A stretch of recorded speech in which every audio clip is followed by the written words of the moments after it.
A very good afternoon everyone. चलिए बेटा start करने जा रहे हैं आप सभी के साथ अकाउंटिंग स्टैंडर्ड 14 की रिवीजन। बेटा how we are going to revise this chapter. सबसे पहले मैं आप लोगों के सामने कंसेप्ट्स लेकर आऊंगा जो हम अपनी क्लास में लिखवा के चलते हैं। ठीक है, उन कंसेप्ट से हम एक बार पूरा का पूरा आपको ओवरव्यू जो है बेटा दे देंगे इस चैप्टर का। ठीक है, सारे के सारे कंसेप्ट। उसके बाद बेटा हम क्या करेंगे, हम आईसीआई का स्टडी मटेरियल मॉड्यूल 3 उठाएंगे और उसके क्वेश्चंस जो है हम देखना शुरू करेंगे। ठीक है, और एक एक करके बच्चे हम उसके क्वेश्चंस जो हैं जो भी हमने क्लास में डिस्कस करे थे we will just go through all the question quickly. ठीक है, specifically focusing on those question जो थोड़े से कॉम्प्रिहेंसिव वाले हैं, उन क्वेश्चंस के ऊपर थोड़ा ज्यादा फोकस करते हुए। ठीक है, या अलग टाइप का कोई क्वेश्चन है उसके ऊपर ज्यादा फोकस करते हुए, ताकि कॉम्प्रिहेंसिव कवरेज हमारी हो जाए। ठीक है, then talking about the past paper and RTP में आप लोगों को जो क्वेश्चन बैंक दिया हुआ है उसमें से कुछ एक selected question I will just let you know कि ये कुछ एक सिलेक्टेड क्वेश्चंस हैं जो आप लोगों ने देखने हैं, करने हैं। ठीक है, वो क्वेश्चंस आप लोग अपनी तरफ से ट्राई करके चलेंगे, उनके सॉल्यूशंस जो हैं वो आप लोगों को प्रोवाइड कर दिए जाएंगे, आप अपने वो चेक कर लेंगे। ठीक है, सो दिस इज हाउ बेटा we are going to do it. ठीक है, चलिए बेटा अब शुरू करके चलते हैं। चलिए, स्क्रीन शेयर कर रहा हूँ, कंफर्मेशन दे दीजिएगा एक बार। और कोशिश करना बच्चों की इंटरेक्टिव क्लास रहे, कि आप लोगों की पार्टिसिपेशन भी पूरी रहनी चाहिए। ठीक है, बिकॉज चैप्टर आप लोगों ने करा हुआ। हाँ जी बेटा, करें शुरू। Yes sir. ओके बेटा, accounting standard 14 amalgamation of companies one of the most important chapter for your examination. बेटा अमेलगमेशन की बात करके चलें तो देखो बेटा, अमेलगमेशन जो होता है वो दो तरीके से है। एक है एज पर अकाउंटिंग स्टैंडर्ड 14 और दूसरा है एज पर कंपनीज एक्ट। बेटा अमेलगमेशन में अकाउंटिंग के दो तरीके होते हैं, दो मेथड्स होते हैं।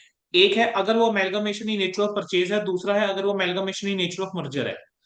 कह रहे हैं अगर अमेलगमेशन है और दो या दो से ज्यादा कंपनीज हैं, अगर इन अमेलगमेशन होता क्या है, दो या दो से ज्यादा कंपनीज होती हैं। ठीक है, कुछ कंपनी होंगी जो ट्रांसफरर कंपनी होगी और कुछ कंपनी होगी जो ट्रांसफरी कंपनी होगी। अब ये ट्रांसफरर कंपनी क्या है, ट्रांसफरी कंपनी क्या है, अभी हम समझ लेंगे। ठीक है, अमेलगमेशन के अंदर होता क्या है, दो या दो से ज्यादा कंपनीज ज्वाइन होती हैं एक नई कंपनी फॉर्म करने के लिए, या फिर एक कंपनी जो है बेटा वो टेक ओवर कर लेती है दूसरी कंपनी को, यानी ऑब्जॉर्व कर लेती है। एग्जाम्पल के तौर पे A limited is taken over by B limited.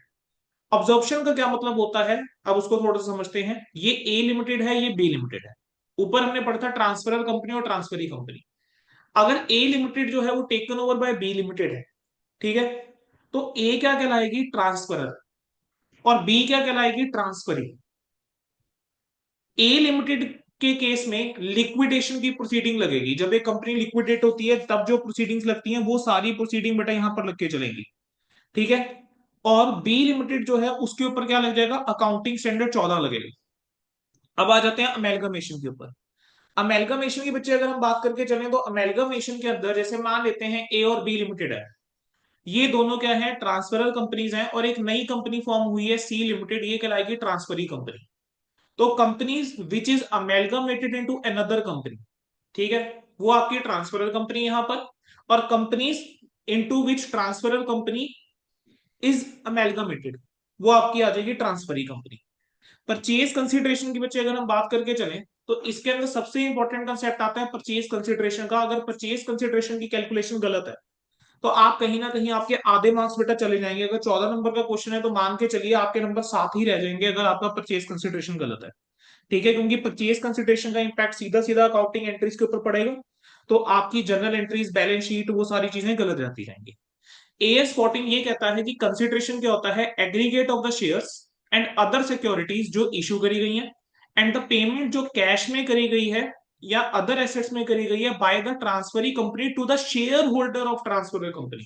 Transferor company के बेटा शेयर होल्डर को जो पेमेंट आप करके चलते हो, ठीक है, इन फॉर्म ऑफ शेयर्स जो उनको इशू करे गए हैं, या कोई सिक्योरिटीज इशू करी गई है, या कैश उनको दिया है, कोई एसेट दिया है, बेटा वो आपका यहां पर आता है। अब consideration paid to the debenture holder will not form part of the purchase consideration. ध्यान रखना कि अगर आपने डिबेंचर होल्डर को कुछ पे करके चला है तो बेटा वो आपका परचेज कंसिडरेशन का हिस्सा नहीं होता। अब परचेज कंसिडरेशन निकालने के बेटा हमारे पास चार तरीके होते हैं। एक होता है लमसम मेथड, एक होता है नेट पेमेंट मेथड, तीसरा होता है नेट एसेट मेथड, चौथा होता है intrinsic value method. Lump sum method के अंदर क्या होता है कि आप एक फिक्स लमसम अमाउंट जो है वो शेयर होल्डर को आप पे करके चलते हैं इसके अंदर। नेट पेमेंट मेथड के अंदर क्या होता है कि आपका जो कंसिडरेशन रहेगा वो क्या रहता है कि जो आप इक्विटी शेयर होल्डर को पे करके चल रहे हो और प्रेफरेंस शेयर होल्डर को कंसिडरेशन पे करके चल रहे हो। ठीक है, कैश की फॉर्म में, शेयर्स की फॉर्म में, या डिबेंचर इशू करके। अब payment to equity share holder, payment to preference share holder, payment कैसे करी जा सकती है, कैश हो गया, प्रेफरेंस शेयर हो गया, इक्विटी शेयर हो गया, या कोई और फॉर्म हो गया। इस तरीके से आप बच्चे क्या करके चल सकते हो, पेमेंट जो है आप लोग करके चल सकते हो। ठीक है, देन आप टोटल करोगे, यहां पर कैलकुलेशन करके दिखाओगे, टोटल करोगे, आपके पास क्या आ जाएगा, total purchase consideration. Then net assets की अगर हम बात करके चलें बेटा, नेट एसेट्स आपके कैसे निकलते हैं, the aggregate value of the asset taken over. किस वैल्यू के ऊपर लेकर चलोगे, ये एग्रीड वैल्यू के ऊपर। बेटा जिस वैल्यू के ऊपर एसेट को लेकर जा रहे हैं वो आएंगे, ठीक है, उसमें से लेस करोगे liability taken over at agreed amount. बेटा हमने टेस्ट के अंदर कई बार क्वेश्चन डाला था, तो जिसमें नेट एसेट्स की कैलकुलेशन इन्वॉल्व थी, तो एक कॉमन मिस्टेक जो वहां पर देखने को मिली, बेटा बच्चों ने क्या करा, जो एसेट्स है उसकी वैल्यू को सही लेकर चले, एग्रीगेट वैल्यू, ठीक है, जिस वैल्यू के ऊपर लेकर जाते हैं एग्रीड वैल्यू के ऊपर। लेकिन उन्होंने क्या करा, जब लाइबिलिटीज को लेकर शुरू करा ना, तो लाइबिलिटीज को बुक वैल्यू पे ले गए। ध्यान रखना, लाइबिलिटीज भी एग्रीड अमाउंट के ऊपर ही आएगी। तो परचेज कंसिडरेशन क्या हो जाएगा, गलत हो जाएगा, अगर आपने इसको गलत वैल्यू पे ले लिया, तो ये आ जाएगा परचेज कंसिडरेशन।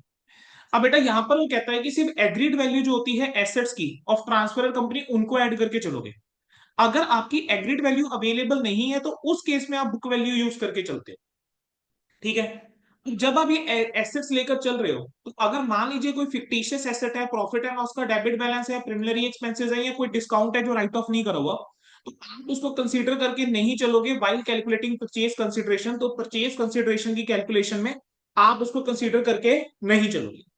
ठीक है, कैश जो है वो इंक्लूड तभी करके चलोगे अगर वो ट्रांसफरी कंपनी जो है वो लेकर जा रही है, तब हम उसको कैश को भी इंक्लूड करेंगे। अब लाइबिलिटीज की बच्चे हम बात करके चलें, तो लाइबिलिटीज के केस में सिर्फ एग्रीड वैल्यू लाइबिलिटीज की जो ट्रांसफरी कंपनी लेकर जा रही है, हम सिर्फ वो डिडक्ट करके चलेंगे। अगर क्वेश्चन के अंदर कोई आपको accumulated reserves, general reserve, security premium, capital reserve given है, तो उसको डिडक्ट हम नहीं करते हैं परचेज कंसिडरेशन की कैलकुलेशन। अगर आपको इंप्लॉय प्रोविडेंट फंड या कोई other employee related liability given है, तो ध्यान रखना that is your outside liability, तो उसको हम डिडक्ट कर लेंगे। ठीक है, इंप्लॉय प्रोविडेंट फंड पढ़ के ये मत समझना कि वो रिजर्व्स है, वो आपका क्या है, आउटसाइड लाइबिलिटी है। ठीक है बच्चे, यहां तक क्लियर है सभी को। अगला क्या आता है बेटा, intrinsic value method. Intrinsic value method के अंदर बेटा कैसे कैलकुलेशन करी जाती है, चलो एक बार ये देख लेंगे। इंट्रिंसिक वैल्यू मेथड की अगर मैं बात करके चलूं, तो बेटा आप सबसे पहले क्या निकाल के चलोगे, नेटवर्थ निकालोगे। नेटवर्थ क्या होता है, एसेट्स माइनस लाइबिलिटीज। जो आप बिजनेस टेक ओवर करके चल रहे हो बेटा, आपने उसकी एसेट्स लेने हैं, लाइबिलिटीज लेनी है, उनका एग्रीड वैल्यू के ऊपर आपने उसकी नेटवर्थ निकालनी है। अब आप इस नेटवर्थ को डिवाइड करके चलते हो नंबर ऑफ शेयर्स के साथ to calculate the intrinsic value. ठीक है, इंट्रिंसिक वैल्यू निकालने के लिए इसको नंबर ऑफ शेयर से डिवाइड कर दो, या फिर ऑल्टरनेटिवली कई बार आपको अगर सिर्फ इक्विटी शेयर के लिए इंट्रिंसिक वैल्यू चाहिए, तो उस केस के अंदर हम नेट एसेट्स में से प्रेफरेंस शेयर कैपिटल माइनस करके चलेंगे, और उसको हम डिवाइड करके चलेंगे किसमें से, किससे, नंबर ऑफ इक्विटी शेयर से हम डिवाइड करके चलेंगे, तो आपके पास क्या आ जाएगी बेटा, इंट्रिंसिक वैल्यू पर इक्विटी शेयर आ जाएगी। अब बेटा इसके बाद शुरू होती है अकाउंटिंग ट्रीटमेंट, जनरल एंट्रीज। ठीक है, बेटा बड़ा आसान है। आप लोगों ने अगर पार्टनरशिप चैप्टर कभी पढ़ा हुआ है, डिसोल्यूशन, ठीक है, कभी ना कभी प्लस टू में पढ़ा होगा, बीकॉम में पढ़ा होगा, ठीक है, तो आप लोगों ने थोड़ा बहुत तो देखो ध्यान होगा। बेटा देखो हमने अब क्या करके चलना है बेटा, सीधी सी बात है, जो ट्रांसफरर कंपनी है, ठीक है, वो खत्म हो रही है। जो ट्रांसफरर कंपनी है हम उसको क्या कर रहे हैं, खत्म करके चल रहे हैं, तो उसको उसकी बैलेंस शीट समझो खाली करनी है। बस ये लॉजिक अगर माइंड में रखोगे, गलती कभी नहीं होगी। बेटा आप क्या करके चलोगे, जितने भी एसेट्स होंगे उसको बुक वैल्यू के ऊपर ट्रांसफर करोगे एक स्पेशल अकाउंट के अंदर, जिसका नाम है रियलाइजेशन अकाउंट। तो हम एक स्पेशल अकाउंट ओपन कर लेते हैं, क्या नाम रहेगा अकाउंट का, रियलाइजेशन अकाउंट। एसेट्स का ठीक है। बैलेंस मुझे बताओ क्या रहता है, एसेट्स का बैलेंस डेबिट रहता है। तो अगर अब मैं एसेट्स को कम करना है, तो एसेट्स को मैं क्या करके चलूंगा, क्रेडिट करके चलूंगा। एसेट्स का बैलेंस बच्चे डेबिट होता है, तो अब एसेट्स को अगर कम करना है तो क्या करके चलेंगे, क्रेडिट। क्रेडिट करके चलेंगे, तो रियलाइजेशन टू सन्ड्री एसेट्स हो जाएगा। ठीक है, यस सर। फिर आप लाइबिलिटीज को ट्रांसफर करके चलोगे और प्रोविजंस को ट्रांसफर करके चलोगे, तो एंट्री क्या हो जाएगी, sundry liabilities account debit to realisation. अब जब आप एसेट्स है, अब कुछ एसेट्स ऐसे हो सकते हैं बेटा, जो हो सकता है ट्रांसफरी कंपनी ना लेकर जा रही, there might be a possibility that there are certain assets which are not taken up by the transferee company. तो अगर ट्रांसफरी कंपनी बेटा अगर कुछ एसेट्स को नहीं लेकर जा रही है और उन एसेट्स को आप बेच रहे हो, तो आपके पास पैसा आएगा तो कैश आप डेबिट करके चलोगे, उन एसेट्स को आप क्रेडिट करके चलोगे। अब ये हो सकता है उसके ऊपर गेन हो रहा हो, ये हो सकता है उसके ऊपर लॉस हो रहा हो। अगर गेन हो रहा है तो क्या करोगे, क्रेडिट रियलाइजेशन को, लॉस हो रहा है तो क्या करके चलोगे, डेबिट रियलाइजेशन। अच्छा, अब there might be certain liabilities which might not be taken over by the transferee company. तो ऐसे केस में बेटा सन्ड्री लाइबिलिटीज का मुझे बताओ बैलेंस क्या होता है, क्या सन्ड्री लाइबिलिटीज का जो बैलेंस होता है बेटा क्या वो क्रेडिट होता है? सन्ड्री लाइबिलिटीज का बैलेंस बच्चे क्रेडिट होता है ना। तो अगर यस अब सर। मुझे उसको खत्म करना है तो मैं क्या करके चलूंगा, डेबिट उनको करके चलूंगा। डेबिट। पेमेंट करूंगा तो क्या करेंगे, कैश क्रेडिट हो जाएगा। Yes payment sir. करेंगे तो कैश क्रेडिट हो जाएगा। अब हो सकता है पेमेंट कम जाए, हो सकता है पेमेंट ज्यादा जाए। अगर पेमेंट कम जा रही है, ठीक है, तो क्या है, गेन है। पेमेंट ज्यादा जा रही है तो क्या है बच्चे, लॉस नो। है। ठीक है, so this is yes. How बेटा यू विल प्रोसीड। ठीक है, बोलो बेटा, समझ में आ गया सभी को, यस क्लियर? सर। अब बेटा कुछ जो अमाउंट रहेगी जो डिबेंचर होल्डर को ड्यू है, तो उसके लिए क्या एंट्री पास कर डालेंगे, डिबेंचर को डेबिट कर डालोगे। ठीक है, रियलाइजेशन अकाउंट डेबिट हो जाएगा। अगर मान लीजिए कुछ प्रीमियम देना है उनको, और प्रीमियम तो, और डिबेंचर होल्डर क्या हो जाएगा, क्रेडिट हो जाएगा। अगर मान लीजिए डिबेंचर होल्डर की लाइबिलिटी भी बेटा ट्रांसफरी कंपनी लेकर जा रही है, तो उस केस में डिबेंचर होल्डर टू रियलाइजेशन आपकी एंट्री हो जाएगी। अब इन दोनों के लिए एक सिंगल एंट्री पास करी जा सकती है which is debenture to realisation. So you have choice, आपको जैसे कंफर्टेबल है आप वैसे एंट्री पास कर सकते हो। अल्टीमेटली इफेक्ट जो है बेटा वो क्या रहेगा, सेम रहेगा। बोलो बच्चे, क्या यहां तक बच्चे क्लियर हो गए सभी को? यस अच्छा, सर। अब आप बैलेंस शीट यस को अगर सर। आप नोट करो ना, तो अब तक पता है क्या हुआ है, आपने एसेट्स को ट्रांसफर कर दिया, आपने लाइबिलिटीज को ट्रांसफर कर दिया, आपने प्रोविजन को ट्रांसफर कर दिया। आपके पास अभी यहां पर ना equity share capital, reserve and surplus, preference share capital, ये सब चीजें पड़ी होंगी। ठीक है, यस तो सर। अब मुझे ना इनको ट्रांसफर करना है, तो इनको ट्रांसफर कैसे करके चलेंगे, जो इक्विटी शेयर कैपिटल है और रिजर्व एंड सरप्लस है उस पर इक्विटी शेयर होल्डर का हक है। तो equity share capital, reserve and surplus debit होगा, इक्विटी शेयर होल्डर को क्या कर दोगे बच्चे, क्रेडिट कर दोगे। ठीक है, और प्रेफरेंस शेयर होल्डर जो है, प्रेफरेंस शेयर कैपिटल भी किसका हक है, प्रेफरेंस शेयर होल्डर का।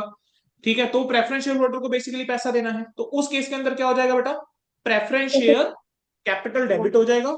अब नाउ इट माइट हैपन कि हो सकता है कि मुझे प्रेफरेंस शेयर होल्डर को बच्चे कुछ प्रीमियम भी देना हो। ठीक है, तो प्रीमियम अगर कुछ देके चलना है वो कहां हो जाएगा, रियलाइजेशन अकाउंट के अंदर बेटा डेबिट हो जाएगा।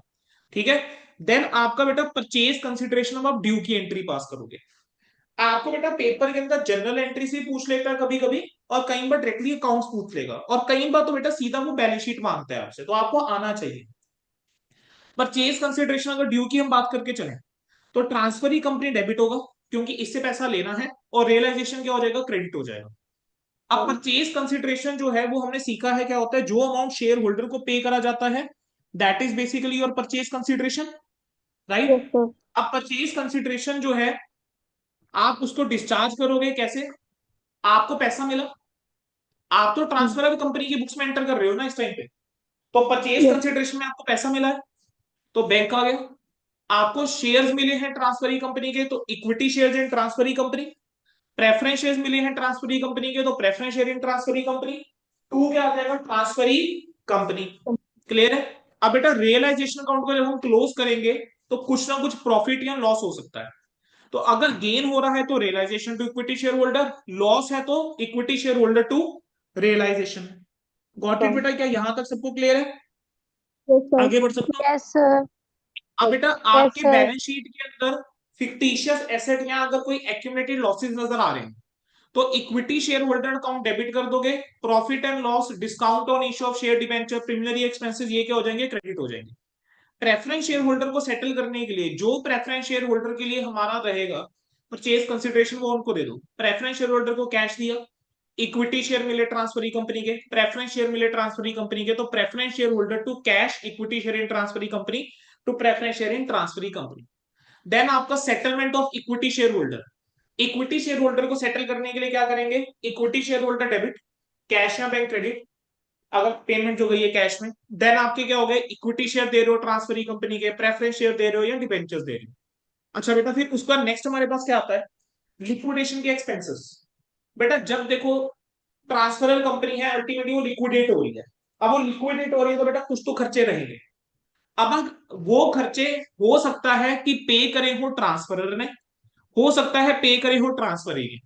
There can be four circumstances, ठीक है। वो बॉन्ड भी कौन कर रहा है, बेयर भी कौन करके चल रहा है, ट्रांसफरर। पे भी कौन करके चल रहा है, ट्रांसफरर। अगर Yes. बेयर भी ट्रांसफर कर रहा है, पे भी ट्रांसफर कर रहा है, तो रियलाइजेशन टू कैश या बैंक आपकी एंट्री हो जाएगी, ठीक है। खर्चा है, रियलाइजेशन टू बैंक एंट्री कर दी। अगर ट्रांसफर ही बेयर कर रहा है, पैसा हमने दिया, कैश या बैंक क्रेडिट होगा, लेकिन हमने ट्रांसफरी से इसका पैसा लेना है तो ट्रांसफरी को डेबिट कर दिया, बिकॉज ट्रांसफरी बेयर करके चल रहा है। अगर मान लीजिए ट्रांसफरी ही पे करके चल रहा है और ट्रांसफरी ही बेयर कर रहा है, तो हमारी किताबों में कोई एंट्री नहीं होगी। लेकिन अगर बेयर हम करके चल रहे हैं और ट्रांसफरी जो है वो पे करके चल रहा है, तो उस केस में रियलाइजेशन डेबिट हो जाएगा, ठीक है। और हमने ट्रांसफरी को इसके क्रेडिट कर देंगे, ठीक है। ट्रांसफरी को क्या कर दोगे, क्रेडिट। अब ऊपर बेटा जो भी एंट्रीज आई थी ना, अगले पेज के ऊपर आपको क्या दिख रहा है, ये सारे चार अकाउंट दिख रहे हैं आपको मेजरली। एक आपका है रियलाइजेशन अकाउंट, देखो हमने एसेट्स जो है वो ट्रांसफर करे, हमने लाइबिलिटीज ट्रांसफर करी। प्रेफरेंस शेयर होल्डर के अंदर हमने प्रेफरेंस शेयर कैपिटल ट्रांसफर करा बेटा।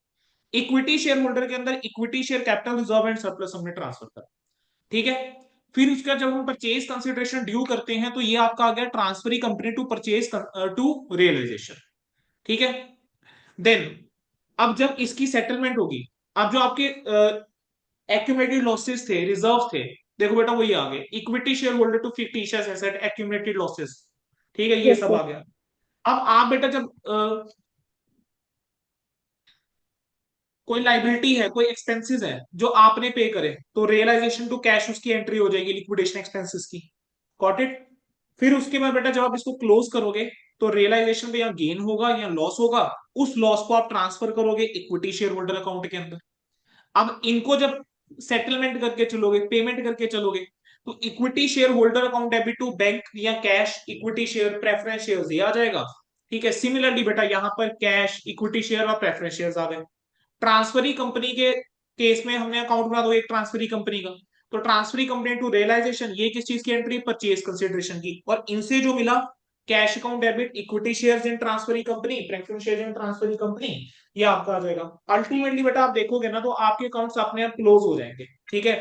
अगर नहीं हो रहे हैं, डिफरेंस आ रहा है, तो समझ आना कहीं तो गलती हम करके बैठ गए हैं। अच्छा, अब अकाउंटिंग जो है बेटा ध्यान रखना, हमारी दो तरीके से है, एक amalgamation in nature of purchase and in nature of merger, ठीक है। अब मर्जर क्या होता है अभी सीख लेंगे। मैं आपको कह रहा हूं कि बेटा अगर हम बुक्स बना रहे हैं ट्रांसफरर कंपनी की, तो it does not make a difference, ठीक है। तो उसकी बुक्स के अंदर कभी भी कोई चेंज नहीं आता, ठीक है, कि चाहे वो परचेज के नेचर में है चाहे मर्जर के नेचर में है। लेकिन अगर Yes. आप कैलकुलेशन करके चल रहे हो परचेज कंसिडरेशन, सिर्फ वो एसेट्स आप ध्यान रखना, आप सिर्फ उन एसेट्स और लाइबिलिटीज को टेक ओवर करके चलोगे जो ट्रांसफरी कंपनी लेकर जा रही है जब भी पीसी निकाल रहे हो। अच्छा, जब हम ट्रांसफरी कंपनी की बुक्स बनाएंगे ना, तब मेरी अकाउंटिंग डिफरेंट है। अगर मैं ट्रांसफरी कंपनी की बुक्स बना के चल रहा हूं तब मेरी अकाउंटिंग डिफरेंट है, ठीक है। अगर मैं अमेलगमेशन नेचर ऑफ परचेज है तो डिफरेंट एंट्रीज है, amalgamation of nature of merger है तो डिफरेंट एंट्रीज है। तो बेटा अमेलगमेशन नेचर ऑफ पहले मर्जर समझ लो, क्योंकि कई बार तो क्वेश्चन के अंदर बेटा वो आपको डायरेक्ट बोल देगा कि amalgamation in nature of merger है, कई बार आपको आइडेंटिफाई करना पड़ेगा। तो कैसे पता लगेगा अमेलगमेशन नेचर ऑफ मर्जर है, और बेटा थ्योरी के अंदर भी आपको एक क्वेश्चन आ सकता है, आपको एमसीक्यू के अंदर भी पूछ सकता है, ठीक है। कह रहे क्या क्या कंडीशन है जो सेटिस्फाइड होनी चाहिए in case amalgamation in nature of merger. अगर बेटा अमेलगमेशन नेचर ऑफ मर्जर है तो पांचों कंडीशन सेटिस्फाइड होनी चाहिए, देयर आर 5 कंडीशंस। पहली कंडीशन क्या है, जितने भी एसेट्स और लाइबिलिटीज है ट्रांसफरर कंपनी के, वो अमेलगमेशन के बाद एसेट्स और लाइबिलिटीज किसके होने चाहिए, ट्रांसफरी कंपनी के, सारे एसेट्स, ऑल द एसेट्स, ठीक है। कह रहे हैं फिर जो शेयर होल्डर है holding not less than 90% of the face value of the equity share of transferor company, यानी ट्रांसफरर कंपनी के जो इक्विटी शेयर होल्डर हैं, कम से कम 90% इक्विटी शेयर होल्डर जो है वो ट्रांसफरी कंपनी के भी इक्विटी शेयर होल्डर बन जाएंगे अमेलगमेशन पे। परचेज कंसिडरेशन जो यहाँ पर डिस्चार्ज होनी चाहिए वो सिर्फ इक्विटी शेयर्स की फॉर्म में होनी चाहिए। लेकिन अगर मान लीजिए फ्रैक्शनल शेयर आ रहे हैं, फ्रैक्शनल शेयर के लिए बेटा कैश दिया जा सकता है। जो बिजनेस ट्रांसफरर कंपनी का था, वो बिजनेस कैरी ऑन करके चलेगी ट्रांसफरी कंपनी आफ्टर अमेलगमेशन। कोई भी एडजस्टमेंट नहीं होनी चाहिए बुक वैल्यू के अंदर, मींस एसेट्स और लाइबिलिटीज जो लेकर जा रहे हैं that should be at the book value unless, ठीक है, आपको वो एडजस्टमेंट करनी पड़ रही है किस वजह से, डिफरेंट अकाउंटिंग पॉलिसी के चलते। डिफरेंट अकाउंटिंग पॉलिसी है तो यूनिफॉर्मिटी लाने के लिए आप वैल्यू चेंज कर सकते हो, otherwise you will go with the at the book value only. ठीक है, अब जनरल एंट्रीज की बच्चे यहां पर बात करके चले।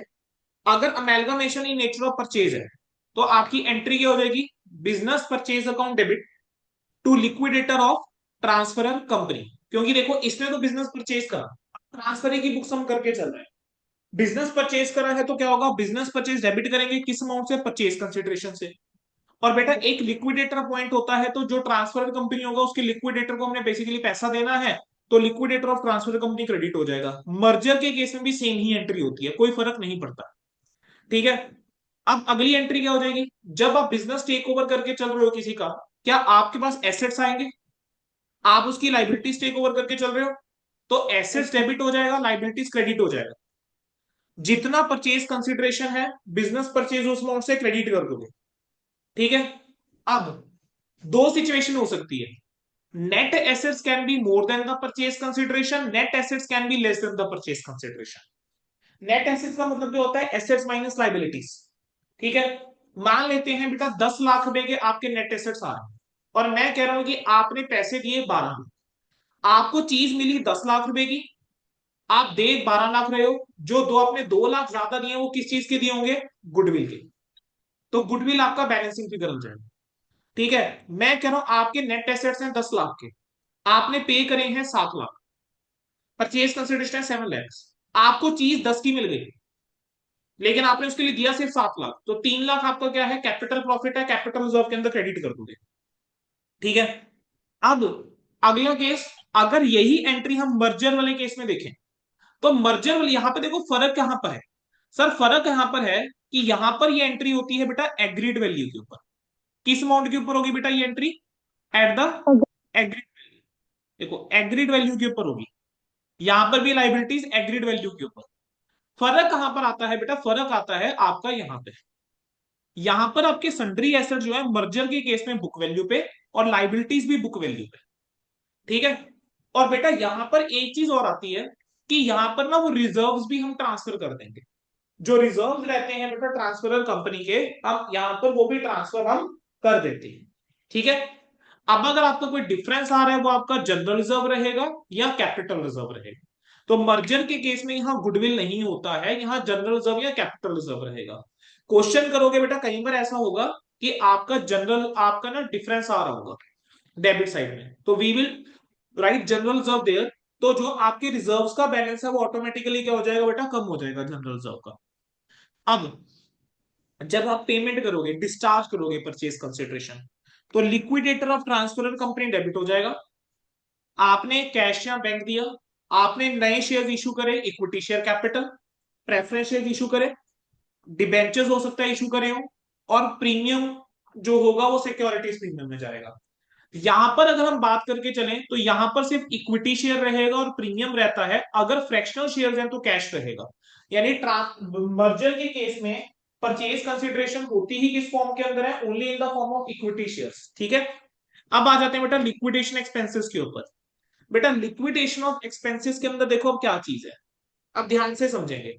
बेटा ये जो मर्जर वाला है ना, इसको हम ना पूलिंग ऑफ इंटरेस्ट भी बोल देते हैं। समझ आना, amalgamation in nature of merger है। ठीक है, अब यहां पर हमारे पास क्या आता है, paid by transferor, borne by transferor. अब बेटा हम किसकी बुक्स करके चल रहे हैं, ट्रांसफरी की बुक्स करके चल रहे हैं। Yes, sir. अब ट्रांसफरी की बुक्स करके चल रहे हो, मैं कह रहा हूं कि लिक्विडेशन का खर्चा वो बेयर भी ट्रांसफरर ने करा, पे भी ट्रांसफरर ने करा, तो क्या ट्रांसफरी अपनी किताबों में कोई एंट्री पास करेगा, आंसर है नहीं करेगा। मैं कह रहा हूं कि अब लिक्विडेशन का खर्चा है वो पे ट्रांसफरर ने करा है, लेकिन बेयर ट्रांसफर ही कर रहा। तो बेटा ऐसे केस के अंदर हम गुडविल या कैपिटल रिजर्व को उससे एडजस्ट करके चलेंगे उसको, तो गुडविल या सीआर डेबिट होगा और ट्रांसफरर बेटा क्रेडिट होगा, क्योंकि ट्रांसफरर ने पे करा है तो उसको ऐसे समझ लो वो पैसे देने हैं उस चीज के। अगर पे करा है ट्रांसफरी ने, और बेयर करा है किसने, ट्रांसफरर ने। हमारी जेब से पैसा गया है तो बैंक क्रेडिट हो जाएगा, ट्रांसफरर को डेबिट कर दिया। अगर बेयर करा है ट्रांसफरी ने और पे भी करा है ट्रांसफरी ने, ऐसे केस में गुडविल या सीआर डेबिट हो जाएगा, एज द केस में भी जो भी निकला होगा हमारा, और टू बैंक। अब पूलिंग ऑफ इंटरेस्ट मेथड के अंदर बेटा बस होता क्या है कि हमारी यहां पर जो एंट्रीज हो जाएंगी ना इन दोनों केसेस के अंदर, बॉर्न बाय ट्रांसफरी के केस में और यहां पर, अगर पेड बाय ट्रांसफरर है, बॉर्न बाय ट्रांसफर है, तो आपकी एंट्री हो जाती है जनरल रिजर्व डेबिट हो जाए। आप गुडविल या सीआर को डेबिट नहीं करके चलोगे, आप जनरल रिजर्व को डेबिट करके चलोगे। ठीक है। देन बेटा अगला चीज क्या आती है सुनेंगे। बेटा कहीं पर क्वेश्चन के अंदर बोलेगा that there is certain reserves जो स्टैट्यूटरी नेचर के हैं, आपको ना उनको मेंटेन करके रखना होता है for particular period of time, से अनदर 3 इयर्स, 4 इयर्स, 5 इयर्स। आपको कुछ टाइम के लिए जो आपके ट्रांसफरर कंपनी के रिजर्व्स हैं वो आपको मेंटेन करके रखने होते हैं ट्रांसफरिंग कंपनी है। तो बेटा ऐसे केस में क्या एंट्री हो जाएगी, amalgamation adjustment reserve account debit हो जाएगा, और स्टैट्यूटरी रिजर्व क्या हो जाएगा बेटा, क्रेडिट हो जाएगा। ठीक है। अमेलगमेशन एडजस्टमेंट रिजर्व डेबिट हो जाएगा और स्टैट्यूटरी रिजर्व क्रेडिट हो जाएगा। बेटा आपको ये चीज अमेलगमेशन नेचर ऑफ मर्जर में देखने को नहीं मिलेगी। ठीक है। अगला चीज बेटा डिबेंचर, और जब हम पेमेंट करके चल रहे हैं, ठीक है, ट्रांसफरर कंपनी के डिबेंचर्स को अगर हम कुछ पेमेंट करके चल रहे हैं, तो डिबेंचर ट्रांसफरर कंपनी के, अपनी कंपनी के डिबेंचर को क्रेडिट करोगे, सिक्योरिटी क्लेम क्रेडिट हो जाएगा। अब बेटा देखो, ट्रांसफरी कंपनी एक नई कंपनी है, तो नई कंपनी जब फॉर्म होती है तो there might be certain preliminary expenses, certain incorporation expenses, formation के कुछ खर्चे हो सकते हैं। अगर फॉर्मेशन के बेटा कुछ खर्चे हुए हैं तो preliminary expenses debit to bank, और इस प्रिलिमिनरी एक्सपेंसेस को राइट ऑफ करके चलेंगे कैसे, कैपिटल रिजर्व या जो भी आपका प्रॉफिट एंड लॉस रहेगा, सरप्लस रहेगा, उसमें से आप इसको राइट ऑफ करके चलोगे। Then elimination of unrealised profit in stock. अब एक चीज समझेंगे बेटा, there are two companies involve, transferor and transferee. ऐसा हो सकता है ना कि ट्रांसफर कंपनी के जो पास जो स्टॉक है, जो अब हम टेक ओवर करके चल रहे हैं, वो हमने ट्रांसफर करा, मींस ट्रांसफरी कंपनी ने कुछ सेल करी हो ट्रांसफरर कंपनी। अब हम इस कंपनी को टेक ओवर करके चल रहे हैं, तो इसके पास कुछ क्लोजिंग स्टॉक पड़ा होगा, उस स्टॉक के अंदर वो स्टॉक है जो हमसे लिया हुआ है, और इट उसके अंदर प्रॉफिट एलिमेंट इंक्लूडेड होगा, उसके अंदर प्रॉफिट एलिमेंट क्या होगा, इंक्लूड होगा। तो उस प्रॉफिट एलिमेंट को बेटा हमें एलिमिनेट करना पड़ेगा, उस प्रॉफिट एलिमेंट एलिमेंट को क्या करना पड़ेगा, एलिमिनेट करना पड़ेगा। तो अगर amalgamation in nature of purchase है, तब तो गुडविल और सीआर से एडजस्ट कर दोगे। लेकिन अगर अमेलगमेशन नेचर ऑफ मर्जर है, तो बेटा रेवेन्यू रिजर्व या पीएनएल को आप यूज करके चलोगे और राइट ऑफ करके चलोगे, एडजस्ट करके चलोगे, प्रॉफिट एलिमिनेट करोगे। अगली चीज आ जाती है inter company owings. Inter company owing का मतलब हो गया कि जैसे डेटर और क्रेडिटर की एडजस्टमेंट होगी, कि एक की किताबों में डेटर है, दूसरी किताबों में क्रेडिटर है। बीआरबीपी हो गया, इंटरेस्ट रिसीवेबल और पेबल हो गया। तो बेटा इसके लिए हम क्या करके चलेंगे, creditor to debtor, payable to receivable, interest payable to interest receivable. तो कुछ एक म्यूचुअल कंपनी अगर ओइंग्स है, म्यूचुअल ट्रांजेक्शंस है, तो उसको बेटा इस तरीके से आप डील करके चलोगे। बेटा आपका पूरा का पूरा कंसेप्ट जो है वो अमेलगमेशन का जो मेजर है वो हमने यहाँ पे कवर कर लिया है। ठीक है। So we will keep it till here. Concept video अलग रखेंगे, क्वेश्चंस की वीडियो अलग रखेंगे। ठीक है जी। सो अगर किसी को कंसेप्ट के अंदर बेटा कोई डाउट है तो एक बार पूछ लीजिए, otherwise we will start the questions. Sir वो अनरियलाइज्ड प्रॉफिट वाला पार्ट दोबारा बताना। बच्चे अनरियलाइज प्रॉफिट के अंदर देखो बेटा ऐसा होता है, अगर एक कंपनी ने दूसरी कंपनी को सामान बेचा हुआ पहले, ठीक है, से दो जी। कंपनीज है ए एंड बी। ए ने क्या करा था, बी को सामान बेचा हुआ, ठीक है। अब बी के पास क्या पड़ा हुआ है, स्टॉक पड़ा होगा। अब सारा तो बिकेगा नहीं ना, यस कुछ सर। ना कुछ हो सकता है स्टॉक ऐसा हो जो बी के पास पड़ा है, जो उसको ए से ही आया हुआ है, राइट। Okay sir. यस अब सर। इस स्टॉक के अंदर प्रॉफिट एलिमेंट इंक्लूड होगा, ए ने अपना प्रॉफिट मार्जिन तो जोड़ ही रखा होगा ना जब बेचा होगा। Yes sir. अब ए क्या कर रहा है, बी को ही टेक ओवर करके चल रहा है। अब यस ए सर। जब बी को ऑब्जर्व करके चलेगा तो ए के पास क्या अपना ही स्टॉक वापस आ रहा है, यस ऐसे सर। कह सकते हो। तो जब एसेट्स आए होंगे तो उसने क्या करा होगा, स्टॉक को डेबिट करा होगा, लेकिन ये यस। स्टॉक किस वैल्यू के ऊपर होगा, जिस वैल्यू कॉस्ट। के ऊपर में आ रहा होगा उस वैल्यू के ऊपर होगा या एग्री वैल्यू पे होगा। Yes sir. इस स्टॉक के अंदर क्या कुछ प्रॉफिट एलिमेंट भी है ना। ए ने जब बी को ट्रांसफर करा होगा से कॉस्ट प्लस 20% के ऊपर करा है, तो इसके यस अंदर सर। 20% में कह सकता हूँ मार्जिन है ना। Yes sir. तो वो ओके। जो 20% मार्जिन है वो आपका यहाँ पर आ जाएगा। क्लियर है? Yes sir. Done. Done sir. चलो, गॉट इट बेटा। Excuse me sir. हाँ जी। सर एक बार अमेलगमेशन एडजस्टमेंट रिजर्व वाली एंट्री रिपीट कर दो। बच्चे देखो, होता क्या है कि कुछ एक रिजर्व ना ऐसे होते हैं, स्टेचुटरी रिजर्व होते हैं जो मेंटेन करने होते हैं। तो जैसे मान लेते हैं investment allowance reserve, just I am taking the random example. Investment allowance reserve वो कहता है कि आपको कैरी फॉरवर्ड करके चलना है फॉर द नेक्स्ट 3 इयर्स। ठीक है। तो बेटा जो ट्रांसफरी कंपनी होगी ना अपनी बुक्स के अंदर इन्वेस्टमेंट अलाउंस रिजर्व जो है वो लेकर जाएगी, और एक वो डेबिट करके चलेगी अमेलगमेशन एडजस्टमेंट रिजर्व। तो जब हम रिजर्व और सरप्लस का नोट बनाकर चलेंगे वहां पर हम लिखेंगे इन्वेस्टमेंट अलाउंस रिजर्व, मान लेते हैं 150 का, इसमें से माइनस कर देंगे अमेलगमेशन एडजस्टमेंट रिजर्व 150। अल्टीमेटली ये नील दिखाएंगे, लेकिन हम उसकी एंट्री हम पास करके चलते हैं। ठीक है, मतलब उसमें क्या रिजर्व आपको मेंटेन करके चलते। ठीक है, ओके सर। Got it. चलिए बेटा, आपके सारे कंसेप्ट बेटा पूरे हो चुके हुए हैं। I think it has taken us almost 40-45 minutes I guess to complete the concepts.